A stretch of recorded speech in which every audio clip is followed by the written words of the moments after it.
नमस्कार दोस्तों, ocean network में आपका स्वागत है। कानपुर में ट्रेन को पलटने बल्कि पलटने ही नहीं, उसमें विस्फोट कराने, उसमें आग लगाने और सैकड़ों हजारों यात्रियों को जिंदा फूंकने की जो साजिश रची गई थी, अब उसकी जांच एनआईए के सुपुर्द की गई है। और जो मौत का सामान मौके से मिला है, सिलेंडर को गाड़ दिया गया था पटरियों के बीच में। करीब ही एक पेट्रोल की शीशी डाल दी गई थी, पेट्रोल भर के कुछ और विस्फोटक सामग्री वहां पर गिराई गई थी, रख दी गई थी। और ये सारी चीजें क्यों की गई थी मुझे अब बताने की जरूरत नहीं है। जितना मैंने बताया है इससे आप समझ जाएंगे कि एक्चुअल में मंसूबा क्या था, षड्यंत्र क्या था। और ये कोई स्थानीय शरारती लोगों की कोई गुस्ताखी हो, कोई शरारत हो, ऐसा तो हो नहीं सकता है, क्योंकि ये क्रम लगातार जारी है। और जब हम कानपुर की ट्रेन की बात कर रहे हैं तो सुबह ही सुबह मुझे राजस्थान का भी एक ठीक ऐसा ही समाचार मिला। एक सीमेंटेड कम से कम 2-3 टन का पूरा एक ट्रैक पर रख दिया गया। वो तो इंजन की टक्कर से वो दूर जा पड़ा, इसलिए वहां भी ये हादसा टल गया। वरना राजस्थान में भी तैयारी तो पूरी की गई थी, ट्रेन को पटरी से नीचे गिराने की और बड़ी दुर्घटना करने की। ये सब क्यों किया जा रहा है? तरह तरह की चर्चाएं अब शुरू हो चुकी हैं।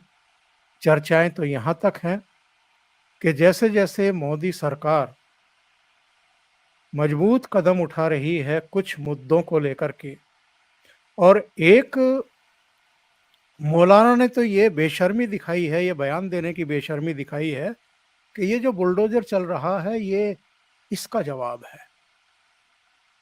इससे ज्यादा गैर जिम्मेदाराना कोई हरकत हो नहीं सकती, बयान नहीं हो सकता है। सोशल मीडिया पर अगर आप जाएं तो जो इकोसिस्टम है वो इन चीजों पर पूरी तरीके से खामोश है। हमारे देश का जो विपक्ष है, और विपक्ष में भी जो राहुल गांधी फर्जी और फेक लोको पायलट्स को बुला करके रील बनवाते हैं, वीडियो बनवाते हैं, उसको जारी करवाते हैं उनकी समस्याओं को लेकर के। अभी हाल में ट्रैकमैन को बुला करके उनको महादलित बता रहे थे, यानी वहां भी फूट डालने की कोशिश। वो भी चुप है, कांग्रेस भी चुप है। इन सारे षड्यंत्रों को लेकर के एक कोई बयान नहीं है। बस मायावती का एक बयान जरूर आया है कि इसकी गहराई से जांच पड़ताल होनी चाहिए कि इसके पीछे कौन है, क्या है ये सब।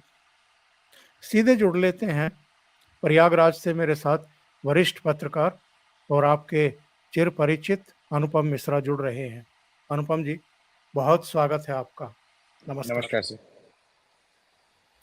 अनुपम जी, कुछ समय पहले राहुल गांधी ने लंदन में एक बयान दिया था जिस पर काफी हंगामा हुआ था।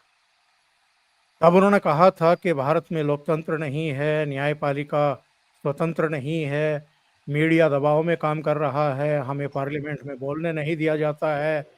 यानी जो लोकतंत्र के मूल लक्षण होते हैं और जिनके पायदान पर हमारा लोकतंत्र या किसी भी देश का लोकतंत्र खड़ा होता है, उन्हीं पर अविश्वसनीयता, उन्हीं पर प्रहार, और लोकतंत्र तो है ही नहीं। और पश्चिम या अमेरिका कब हस्तक्षेप करेगा, कुछ इस तरह का बयान जब दिया था तो काफी हंगामा हुआ था। अब फिर राहुल गांधी अमेरिका में है, टेक्सास और पता नहीं कहाँ कहाँ। और अभी हाल का एक और उनका ताजा बयान है जिसमें उन्होंने कह दिया कि जो हाल में लोकसभा चुनाव हुए हैं, चुनाव आयोग मोदी के दबाव में काम कर रहा था। ठीक यही प्ली बांग्लादेश में शेख हसीना सरकार के खिलाफ इन लोगों ने ली थी, और ये कहा था कि ठीक है, वो फिर से प्रधानमंत्री चुनी गई हैं, लेकिन चुनाव निष्पक्ष और स्वतंत्र तरीके से नहीं हुए हैं। क्या ये जो कुछ भारत में इस समय हो रहा है, वक्फ बोर्ड बिल लाया जाता है, उसके खिलाफ सड़कों पर लाउड स्पीकर लेकर के न केवल एक प्रचार तंत्र काम कर रहा है, हमारी मस्जिदें छीन ली जाएंगी, हमारा ये छीन लिया जाएगा, हमारा वो छीन लिया जाएगा। इकोसिस्टम नेट के माध्यम से ऑनलाइन तमाम चीज़ें घूम रही हैं। राहुल गांधी अमेरिका में है, वो एक ऐसा परसेप्शन क्रिएट कर रहे हैं कि जैसे भारतीय जनता पार्टी और आरएसएस जो है वो सबको साथ लेकर के नहीं चल रही हैं। एक बड़ा बड़ा षड्यंत्र आप होते की आहट आप सुन रहे हैं। देखिए, राहुल गांधी ने अभी दावा किया कि हम इस सरकार को पलट देंगे, बदल देंगे। कुल मिलाकर आप किसी कांग्रेसी से बात करें, उनको ये उम्मीद है कि ये सरकार 5 साल कंप्लीट नहीं कर पाएगी। मणिशंकर अय्यर ने इसका शुरुआत की थी, उसके बाद आपको कई कांग्रेसी ये कहते नजर आए कि शेख हसीना का जो हाल किया वही मोदी का करेंगे। बल्कि अगर आप इनकी बातें सुन लेते हैं, मतलब बाकायदा मोदी के घर का एड्रेस लेके, उसका नाम लेके इस तरह की बातें हो रही थी कि मोदी छुपने की जगह नहीं पाएंगे एंड ऑल दैट। तो बात तो डेफिनेटली वही है। और कोई मुझे ये बताए कि राहुल गांधी को ये सारी बातें कहने के लिए बार बार अमेरिका क्यों जाना पड़ता है। ये बातें तो और अमेरिका में अगर आप इनकी जो महफिल है उसको देखें, तो गिनती के 250-300 लोग हैं। तो 250-300 लोगों से तो ज्यादा ही है। हमारे यहाँ प्रयागराज में तो इससे ज्यादा लोग इकट्ठा हो गए थे। तो 250-300 लोगों के सामने बैठ के बार बार उनको अमेरिका जाके चुगली क्यों करनी पड़ती है, अमेरिका में जाके अपना रोना क्यों रोना पड़ता है। ये संयोग नहीं है, ये बार बार किए जाने वाला प्रयोग है। आज जब राहुल गांधी अमेरिका में है, तो स्टालिन भी अमेरिका में है, तो डीके शिव कुमार भी अमेरिका में है, तो कमला हासन भी अमेरिका में है। ये भी संयोग नहीं है। ये तमाम लोग, आज जब कश्मीर में चुनाव की बात होती है तो अमेरिकी डिप्लोमेट घूम घूम कर उमर अब्दुल्ला से लेके ओवैसी से लेके सारे विपक्ष से मुलाकात करना शुरू कर देते हैं। उनको एक एक एक प्लेटफॉर्म पे लाने की कोशिश करने लगते हैं। मल्लिकार्जुन खड़गे के पास पहुंच जाते हैं अमेरिकी राजदूत। राहुल गांधी अमेरिका ही खुद ही पहुंच जाते हैं और वहां पे डोनाल्ड लू के साथ इनकी मुलाकातें सामने आई हैं। वो डोनाल्ड लू जिन्होंने जमात इस्लामी से जाके मुलाकात की थी बांग्लादेश में सत्ता पलट के पहले।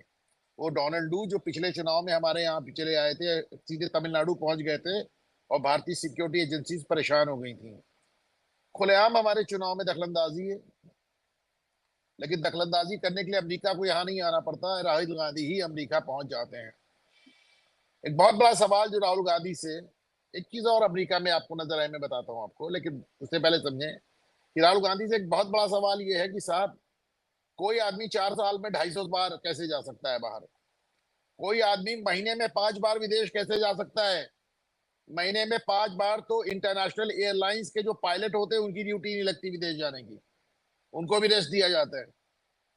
तो साहब, ये महीने में 5 बार क्या करने जाते हैं विदेश? और काबुल से लेके अमेरिका तक हर जगह नजर आते हैं ये। What is he exactly doing there? एक बात अच्छी ये रही कि भारत में, यहाँ खास तौर पे जब प्रयागराज में हुआ था तो मैंने देखा था कि इनसे पत्रकारों को सवाल नहीं पूछने दिए जाते, गिने चुने पत्रकार सामने लाए जाते हैं, पहले से सवाल बता दिए जाते हैं। वहां पे एक स्टूडेंट ने खड़े होकर इनसे सवाल किया। वो क्लिपिंग जो आपको सोशल मीडिया पे नजर नहीं आती, मैंने आज शेयर की अपने अपने ट्विटर पे। उसमें एक बच्चा इनसे पूछता है, एक लड़का पूछता है कि साहब आप बताएं, ममता बनर्जी से आपका समझौता हो नहीं पाता है और उद्धव ठाकरे से हो जाता है, तो आपका जो इंडिया अलायंस है उसका कोई कॉमन मिनिमम प्रोग्राम है कुछ? किसी बात में आप लोग आपस में मेल खाते भी हो कि नहीं खाते हो? कि आपका इकलौता एजेंडा सिर्फ और सिर्फ नरेंद्र मोदी को हटाना है? ऐसे ही पूछता है। अब उसमें वो you see, actually, oh no, oh yes करते रह जाते हैं गाने। फिर उनको एकदम से समझ में आता है कि जैसे वो भारत में करते हैं कि तुम तो भाजपा ही हो। तो कहते हैं जो आपने इंडिया अलायंस कैसे कहा? इंडिया अलायंस तो भाजपा की लाइन में है। इंडिया अलायंस उसने कहा, इंडिया अलायंस। उन्होंने कहा इंडिया अलायंस कैसे कहा, ये तो भाजपा की लाइन है, अलायंस का नाम तो इंडिया है। तो वो जी। लड़का चुप नहीं होता है। वो पूछता है, अच्छा अलायंस में ए किस लिए होता है? अलायंस का जो बाद वाला ए, अलायंस में क्या इंडिया, इंडिया में ए किस लिए होता है? तो इंडिया में ए ये बताते हैं कि साहब वो तो अलायंस के लिए होता है। तो कहता है फिर मैं 2 बार अलायंस क्यों कहूं, मैं तो इंडिया अलायंस ही कहूंगा। और राहुल गांधी के पास इसका कोई जवाब नहीं होता है। तो ऐसा नहीं है, बाहर ये लगातार बेनकाब भी हो रहे हैं। बेकार की बात है। आप सोचे हैं, जो आदमी देश में कहता है कि जाति जनगणना होनी चाहिए, वो विदेश में जाके कहता है कांग्रेस ने भारत में जाति जनगणना कराई है। अब इससे बड़ा पागलपन, ये झूठ क्या होगा? आप वहां जाके क्लेम कर रहे हैं कि हमने कास्ट सेंसस कराया यहाँ पे। How can you say that? तो एक विचित्र से हालात हैं। और ये बार बार इतना ही नहीं, वहां जाके आप भारतीय पुरुषों को भी गाली दे रहे हैं कि जो भारतीय पुरुष हैं वो महिलाओं के प्रति बड़ा भद्दा और गंदा बिहेवियर करते हैं। इन जनरलाइज कर रहे हैं आप, ज्यादातर भारतीय पुरुष कह रहे हैं। आप कमाल है साहब। आप कुछ भी वहां आपके जाके कहने के लिए स्वतंत्र है। फिर इनको लगा हम ज्यादा कह गए, तो फिर उसको हर हर चीज जब ये ज्यादा बोल जाते हैं तो बाद में उसके ऊपर आरएसएस और बीजेपी का एक मरहम लगा देते हैं। जैसे इन्होंने पार्लियामेंट में कहा हिंदू हिंसक होता है, तो प्रधानमंत्री ने कहा आप हिंदुओं को हिंसक कैसे कह रहे हैं? तो उन्होंने कहा मेरा मतलब वो हिंदू जो भाजपा ने तैयार किया है। वहां जाके कहते हैं भारतीय मर्द बदतमीज होते हैं। ठीक है साहब, भारतीय साहब ने सारे भारतीय मर्दों को कह दिया। बोले एक्चुअली वो आरएसएस और बीजेपी ने उनको ब्रेन वॉश कर दिया है। राहुल गांधी अनाप शनाप अल्लम गलम कुछ भी बोलने पर आमादा है। लेकिन बात वही जो मैं आपके प्रोग्राम में हमेशा कहता हूँ कि इस देश में एक बहुत बड़ी जनसंख्या ऐसे लोगों के लिए है जिनको सिर्फ मोदी और भाजपा से नहीं, हिंदू और हिंदुत्व से नहीं, इस देश से ही दुराव है, नफरत है। और वो लोग आपको राहुल गांधी के पीछे खड़े हुए हमेशा नजर आएंगे। अनुपम जी, इस विषय पर फिर से लौटेंगे हम लोग प्रोग्राम के दूसरे भाग में, लेकिन अभी ये जो ट्रेन्स को गिराने, पलटाने, दुर्घटनाग्रस्त करने, उनमें आग लगाने, विस्फोट कराने की जो जगह जगह साजिशें हो रही हैं, इसको किस तरीके से देखते हैं? और इतना बड़ा नेटवर्क है साहब रेलवे का, हर जगह तो आप लोगों को तैनात नहीं कर सकते, पूरे ट्रैक की देखभाल तो आप नहीं कर सकते, रात भर ट्रेनें दौड़ती हैं, कहाँ-कहाँ कैसे आप रक्षा और सुरक्षा करेंगे? और इस साजिश के पीछे एक्चुअल में है क्या? 1.25 लाख किलोमीटर हमारा रेल नेटवर्क है ओंकार से। 1.25 लाख किलोमीटर। क्या इसके लिए आप कई लाख लोग लगाएंगे इसकी सुरक्षा के लिए? बहुत मुश्किल है। ये रेलें, ये ट्रेन ट्रैक्स खेतों से गुजर रहे हैं, जंगलों से गुजर रहे हैं, पहाड़ों से गुजर रहे हैं, वादियों से गुजर रहे हैं, नदियों के ऊपर पुल से गुजर रहे हैं, इतनी जगह से गुजर रहे हैं। आप कैसे इस पूरी सुरक्षा कैसे, अगर अगर लोग इसी पे आमादा हो गए। और आपने उस गौरी का आपने बयान भी सुना था, जो कि ये वो जो आईएसआई का आतंकी है, उसका वीडियो बहुत दिनों से वायरल था। सुरक्षा एजेंसियों ने अभी उसको उजागर किया। कानपुर वाली घटना में जो पालिंदी एक्सप्रेस है, जहां ट्रेन सिलेंडर, अच्छा वो जिसमें आपने गैस सिलेंडर रख दिया, पेट्रोल की बोतलें रख दी। हुआ अब पेट्रोल की बोतलें इसलिए कि जब गैस का सिलेंडर फटेगा और जब ट्रेन पलटेगी तो आग भी लग जाए। सिर्फ ट्रेन ही ना पलटे, ट्रेन में आग भी लग जाए, लोग मारे जाएं। साहब ये गोधरा वाली आग बुझ नहीं रही है, उसी को बार बार बार बार बार बार दोहराने की कोशिश है। ड्राइवर ने इमरजेंसी ब्रेक्स लगाए, पहुंचते पहुंचते भी ट्रेन टकरा गई, सिलेंडर फटा, पर बहुत नुकसान नहीं हुआ। लेकिन आप देखें कि इमरजेंसी ब्रेक लगाने से भी ट्रेन पलट सकती है। इमरजेंसी ब्रेक लगाने से भी ट्रेन डिरेल हो सकती है। एक के बाद एक ऐसे, अच्छा, मतलब हमने देखा कि वो पटरी पे लोहा गाड़ दिया साहब कई जगह। मतलब पत्थर तो आप हटा सकते हैं, लोहा गाड़ दिया उन्होंने, गर्डर ला के रख दिया, वहीं से गर्डर तोड़ के वहीं पे रख दिया। ये बहुत ही दुर्भाग्य है, बहुत ही बड़ा दुर्भाग्य है। और एनआईए को जांच सौंपी गई है। मुझे इस बात का आश्चर्य जरूर है कि एनआईए को जांच सौंपने में इतनी देर क्यों? इतने साल, इतने महीनों तक हम डिनायल में क्यों रहे? हम क्यों मानते रहे कि ऐसा ना, ये साजिश नहीं है? एनआईए पहले खेल में क्यों नहीं आई? ये डेफिनेटली एक राष्ट्रीय सुरक्षा के लिए बहुत बड़ा खतरा है। और अब तो बहुत खौफ वाली बात होगी ओंकार जी, हमारे आपके सबके बच्चे, परिवार, रिश्तेदार, दोस्त सब इन ट्रेनों में चलते हैं। ट्रेनों को अब तक सफर का सबसे सेफ माध्यम माना जाता था। अब तो साहब ट्रेनों का भरोसा नहीं रह गया, आपने जगह जगह उनको पलटाना है। और बहुत, मतलब यकीन माने अब इसका एक ही तरीका बचता है कि साहब जिसको आप पकड़ पाए फिर उसको ऐसी सजा दें कि वो एक एग्जेम्पलरी, एक वो एक नजीर बन के रह जाए। लेकिन सजाओं से भी क्या बात बन रही है? इतने बुलडोजर चल रहे हैं, इतने इनकाउंटर हो रहे हैं, आपको कहीं जोश में कमी नजर आती है क्या? लेकिन इसके पीछे की मानसिकता क्या है? ट्रेन्स को निशाना क्यों बनाया जा रहा है।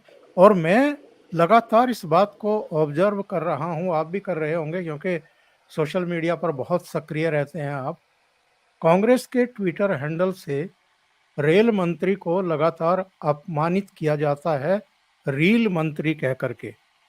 जो राहुल गांधी हर जगह 6-6, 7-7 फोटोग्राफर को लेकर के चलते हैं, वो रील कांग्रेस के नेता नहीं हैं। लेकिन इस देश का रेल मंत्री अगर दुर्घटना स्थल पर जाता है और वहाँ उनके फोटोग्राफ और उनके वीडियोस वगैरह सामने आते हैं तो वो रील मंत्री हो जाते हैं। क्या रेलों का जो कायाकल्प हो रहा है, जो आधुनिकीकरण हो रहा है, जो एक परसेप्शन बन रहा है कि कम से कम आज़ादी के इतने सालों बाद एक सरकार ऐसी आई है जिसने रेलों की तरफ ध्यान दिया है, न केवल सुख सुविधाएं बढ़ाने में, बल्कि जो रेलवे के मेन शहरों के स्टेशन हैं, जंक्शंस हैं, उनको भी ठीक करने के और बहुत सारी नई रेल चलाने के। कहीं न कहीं ये परसेप्शन से लोगों का ध्यान हटे और कुछ अगर बड़ी दुर्घटनाएँ हो जाएँ तो रेल मंत्री को भी घेरो, मोदी को भी घेरो और बदनाम भी करो। देखें, बात रेल की नहीं है, बात ये है कि मोदी सरकार की जो बड़ी-बड़ी उपलब्धियां हैं, सब पे प्रहार है। मोदी सरकार की उपलब्धि है फिफ्थ लार्जेस्ट इकोनॉमी, तो आप लगातार अर्थव्यवस्था पे प्रहार करते हैं। मोदी सरकार की उपलब्धि है कि साहब उन्होंने rail train network, road network इतना बड़ा बना दिया कि आप लगातार उस पे प्रहार करते हैं। ये मैं राहुल के लिहाज से कह रहा हूँ, कांग्रेस के लिहाज से। मोदी सरकार की उपलब्धि ये कि उन्होंने दुनिया में भारत को एक शक्ति के रूप में स्थापित किया, तो आप लगातार उस पे प्रहार करते हैं कि चीनी हमको मार रहे हैं, पाकिस्तानी हमको मार रहे हैं, पाकिस्तान में रेड किया तो सबूत दो, सबूत दो। आपने देखा है ना? तो जो जो मोदी सरकार की उपलब्धियां हैं उन पे इस तरह प्रहार होता है। लेकिन जो मैं उस कानपुर में परसों देख रहा था, जिस तरह वहाँ पेट्रोल बिखरा हुआ था ट्रेन को जलाने के लिए, तो मुझे याद आ गया ओंकार जी कि कोई अमेरिका में जाके कह रहा था कि पूरे देश में पेट्रोल छिड़क दिया गया है, बस दिया चलाई जला दिखाने की देर है। और जो राहुल गांधी की इस समय यात्रा चल रही है अमेरिका की, महाभारत का प्रसंग उन्होंने सुनाया एकलव्य का, और वहाँ भी जाति ले आए, गरीब गुरबाओं को ले आए, और ये भी कि साहब द्रोणाचार्य ने उनका अंगूठा मांग लिया। तो इसी तरीके से शोषण होता आ रहा है। आप जब महाभारत के इस तरह के दृष्टांत देते हैं, इससे आपकी मानसिकता की जो सोच की जो आपकी परिपाटी है, जो साजिशें हैं, वो तो उसका तो खुलासा हो ही रहा है। लेकिन आप कितने अल्प ज्ञानी हैं, इसका भी पता लगता है। एकलव्य कोई साधारण गरीब गुरबा किसी परिवार के तो नहीं थे ना, वो तो निषाद राज के बेटे थे। उनके पिताजी तो एक तरीके से राजा थे। उनको आप निषाद कह करके या प्रचारित करके गरीब बताने की कोशिश करें, और वो भी अमेरिका में बैठ करके इस तरह के दृष्टांत दें। देखिए साहब, सन 60 के दशक में जो वामपंथियों का उदय हुआ, तो उन्होंने हिंदू धर्म को तोड़ने के लिए कुछ ऐसे मिथक बनाए। एकलव्य के पिताजी जरासंध के सेनापति थे।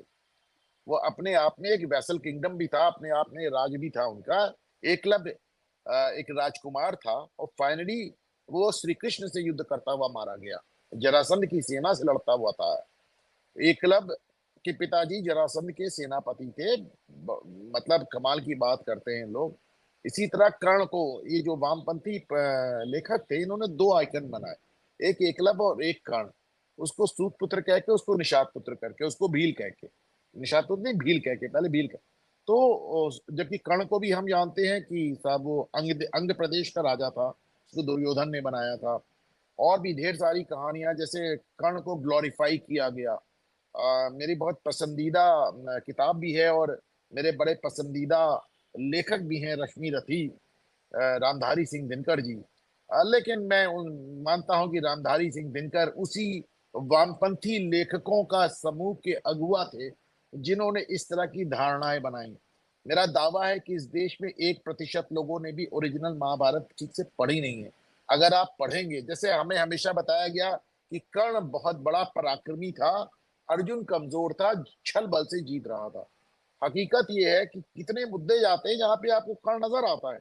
जिस समय ध्रुपद से युद्ध होता है और ध्रुपद उस समय जब गंधर्व आते हैं, गंधर्व राज दुर्योधन को, दुर्योधन की पत्नी को बंदी बना लेते हैं और कर्ण की ऐसी पिटाई करते हैं कि उसका रथ टूट जाता है। दुशासन के रथ पर सवार होकर कर्ण मौके से भाग जाता है।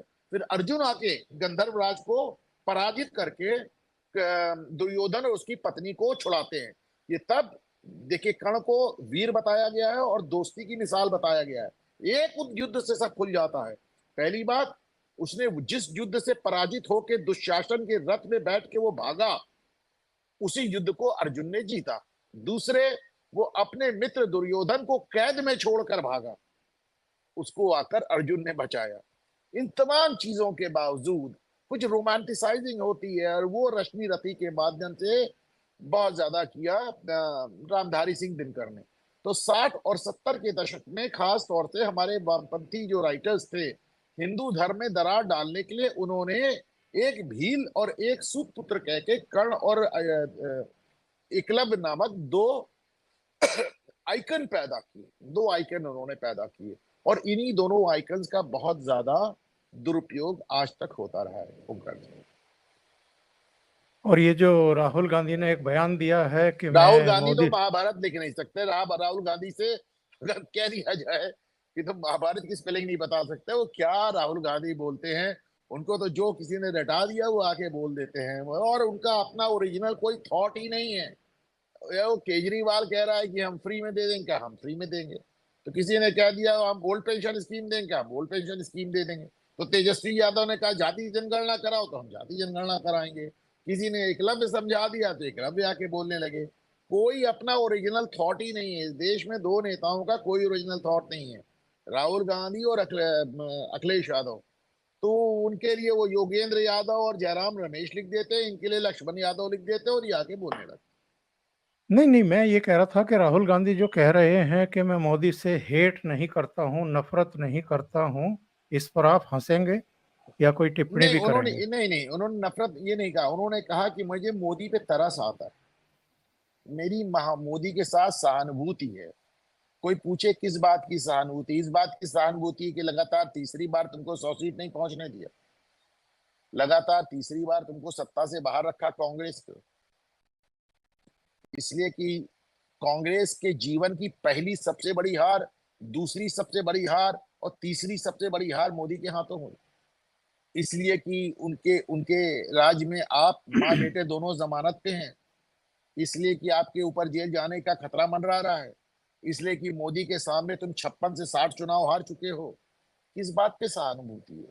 अब वो राहुल गांधी है, कुछ भी कह सकते कुछ आरक्षण पर भी कहा है जिसको लेकर के कंट्रोवर्सी खड़ी हो गई है। मायावती ने बहुत तीखी प्रतिक्रिया व्यक्त की है। आरक्षण पर इन्होंने कहा था कि कांग्रेस अभी आरक्षण खत्म नहीं करेगी।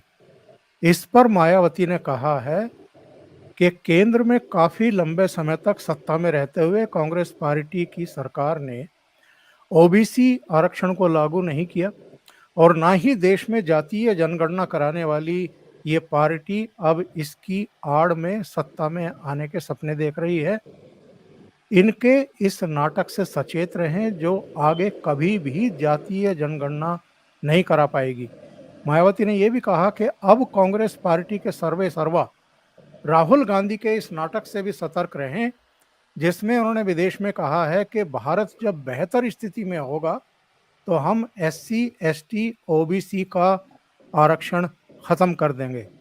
इससे स्पष्ट है कि कांग्रेस बरसों से इनके आरक्षण को खत्म करने के षड्यंत्र में लगी हुई है। कल ही राहुल गांधी ने कहा था कि जब ये सक्षम हो जाएंगे लोग तो हम इनके आरक्षण को खत्म करने के बारे में सोचेंगे। फंस गए हैं राहुल गांधी इस तरह का विवादित बयान दे करके, जिस पर आज मायावती की करारी टिप्पणी भी आ गई है। देखिए, अगर आप एक जिसे कहना चाहिए संविधान की मूल भावना समझें और अगर ये कहा गया है कि जब ये सक्षम हो जाएंगे तो इनका आरक्षण समाप्त हो जाएगा, ये तो अंबेडकर ने भी कहा था, इसमें क्या गलत बात है। लेकिन दो बातें, पहली बात ये कि राहुल को मालूम नहीं वो क्या बोल रहे हैं, ये बवाल। दूसरी बात, फर्ज कीजिए यही बात मोदी ने कह दी होती तो क्या होता। जब वो कसम खा खा के कहते रहते हैं आरक्षण समाप्त करने का हमारा कोई तरीका और कोई जरिया नहीं है, तब तो आप कहते हैं वो आरक्षण समाप्त कर देंगे, और आज खुद ही कह रहे हैं हम आरक्षण समाप्त कर देंगे। तीसरी बात, हमारे देश में आरक्षण इतना संवेदनशील मुद्दा बन चुका है ओंकार जी, कि आरक्षण के बारे में कुछ ना ही बोलना बेहतर है। आप अच्छा बोले, बुरा बोले, लॉजिकल बोले, तार्किक बोले, अतार्किक बोले, लोग सुनने के लिए तैयार नहीं है।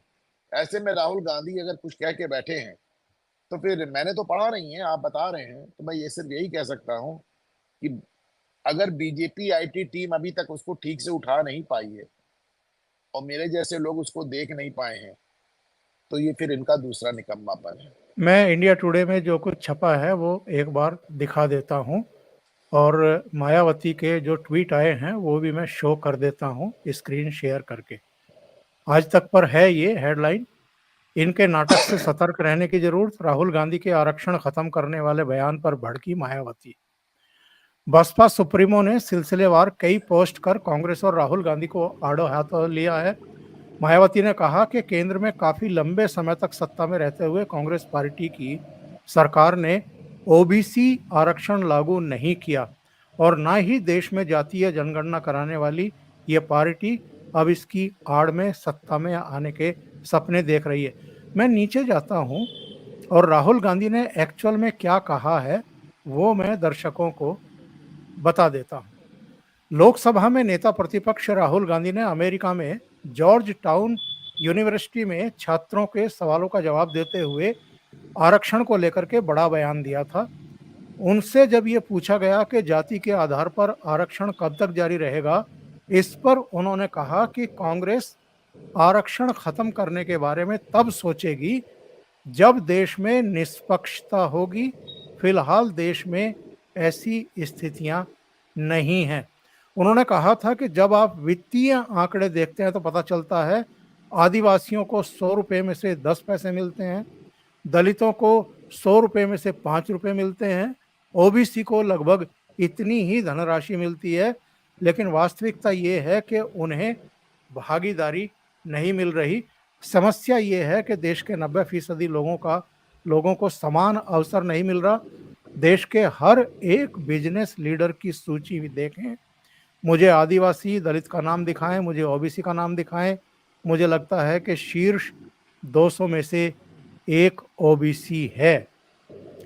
वैसे तो इस पर भी एक टिप्पणी की जा सकती है कि ये आंकड़े देखने की जो ये बात राहुल गांधी करते हैं और इस तरह का जो ये स्यापा करते हैं, परसेप्शन बनाते हैं, ये देश का इतिहास 2014 से शुरू होता है या आज़ाद हिंदुस्तान का इतिहास 1947 से शुरू होता है।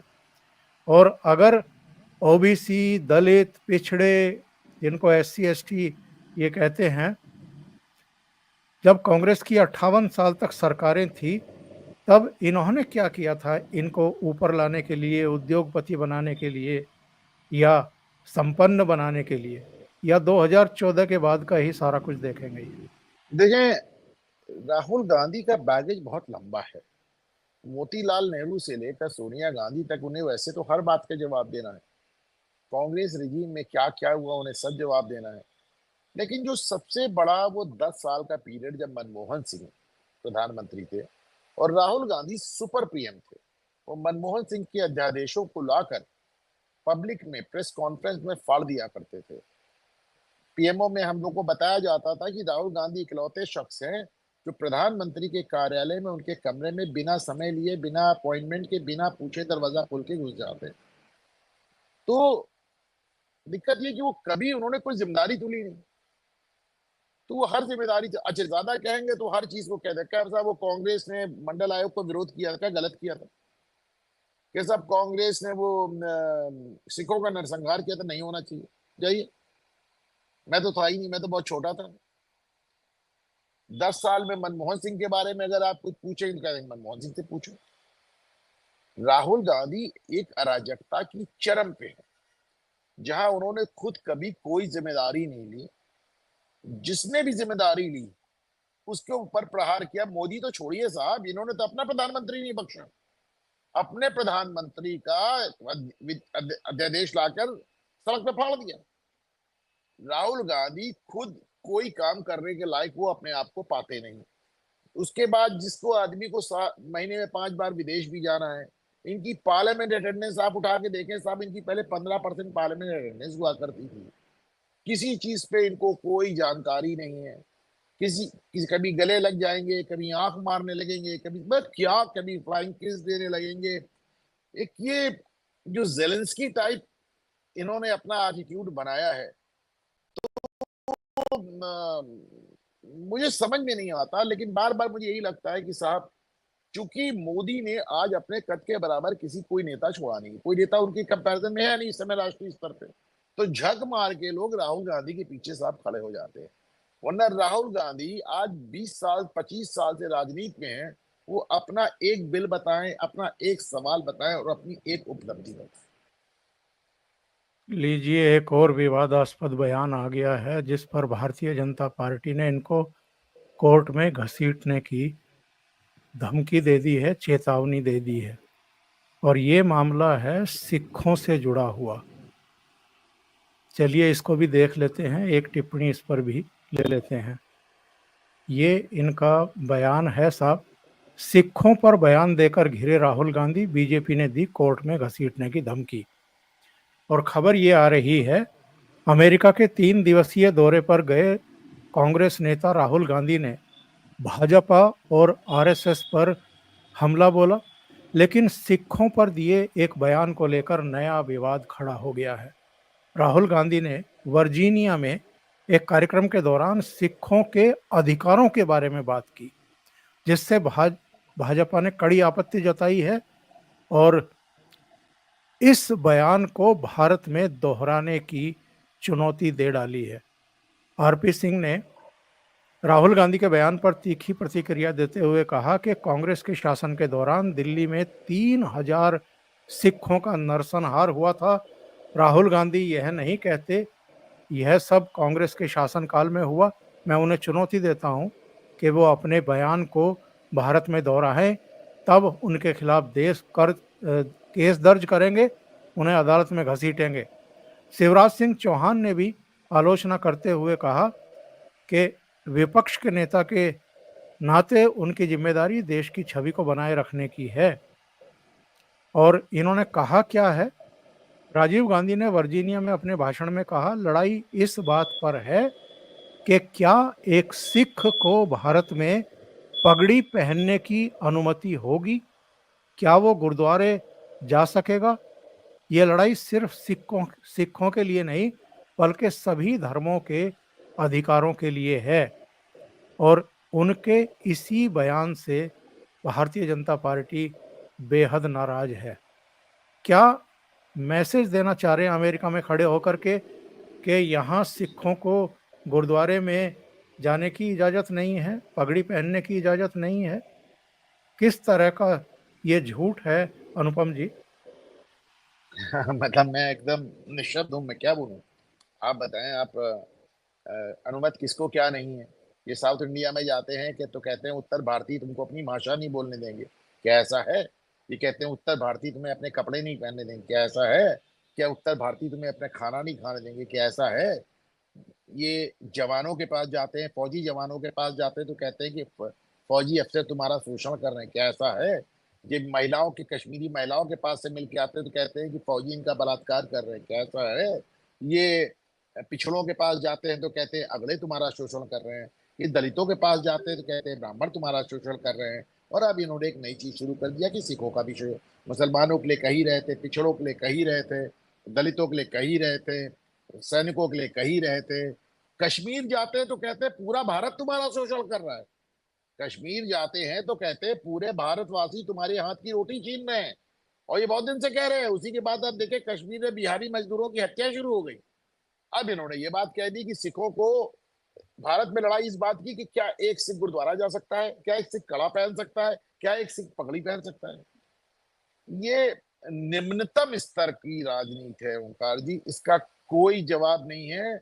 और जो भाजपा कह रही चुनौती दे रही कि भारत आके बयान देता, ये कौन सी चुनौती है भाई?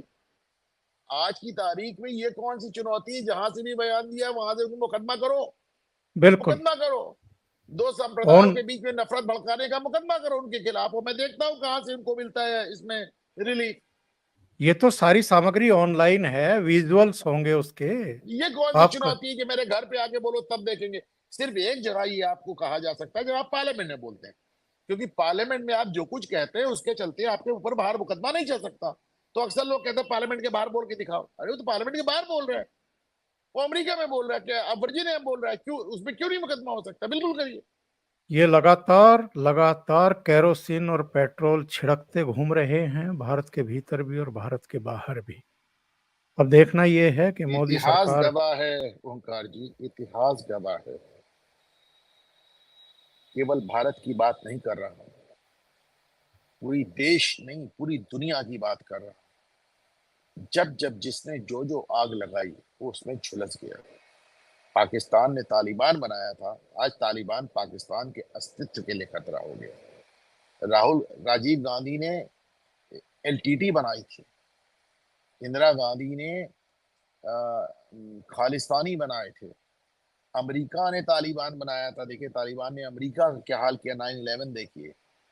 ऐसे आग से नहीं खेलना चाहिए, क्योंकि ये इतिहास गवाह है कि जब आप आग छिड़कते हैं, जब आप पेट्रोल छिड़कते हैं, आग लगाते हैं, तो वो आग कभी ना कभी आपके दामन तक भी जरूर पहुंचेगी। इसी नोट पर इस अंक को समाप्त करेंगे। राहुल गांधी, आग से खेलना बंद करिए। अगर आप इस समय नेता प्रतिपक्ष हैं तो उसकी कुछ जिम्मेदारी भी होती है, उस पद की एक गरिमा भी होती है। हालांकि आपने खुद ही संसद के भीतर उसकी गरिमा और उसकी मर्यादा का क्षरण किया है और मजाक उड़ाया है प्रधानमंत्री नरेंद्र मोदी का, और अपने सांसदों को वेल में आकर के हंगामा करने के लिए कहते हुए भी आप देखे गए, जब लोकसभा के अध्यक्ष को आपको टोकना पड़ा कि इस पद की एक गरिमा और मर्यादा होती है। लेकिन ऐसा लगता है कि उनको किसी भी चीज़ का कहीं कोई लिहाज ही नहीं है। अनुपम जी, बहुत बहुत धन्यवाद, आप जुड़े, इतना समय निकाला आपने, कई महत्वपूर्ण मुद्दों पर चर्चा की। Thank you so much. नमस्कार।